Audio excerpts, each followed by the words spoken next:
ਹੁਣ जियां तुस दिक्खा दे हो कि एह् टैलीविजन च कुछ मेरे प्रॉब्लम आ दी है। हून चलो अस गूगल दी फोटो खिच्चिए, गूगल जैमनाई पुच्छने आं कि एह् प्रॉब्लम किस कारण है ते एह्दा कुछ होई सकदा कि नहीं। जैमनाई मी एह् दस्सो कि एह् जेह्ड़े मेरे टैलीविजन उप्पर ग्रीन कलर दा पैच ते इक लाइन आदी है, एह् केह् प्रॉब्लम होई सकदी है, एह्दा कोई सल्यूशन है कि नहीं।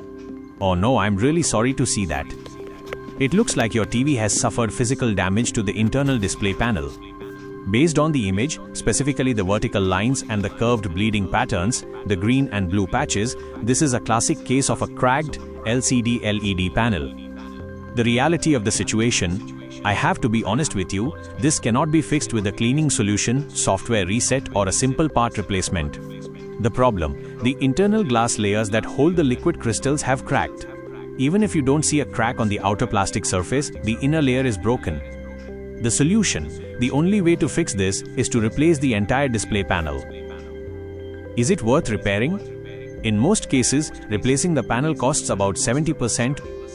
जैमनाई दी एस्टीमेट दे हिसाब कन्नै एह् स्क्रीन गी रिप्लेस कराने कोला चंगा है कि तुस इक नवां टीवी ले लओ। ते चलो टीवी दा नुकसान होया, पर तुहाड़े आस्तै इक डिमॉन्स्ट्रेशन वीडियो तैयार होई है।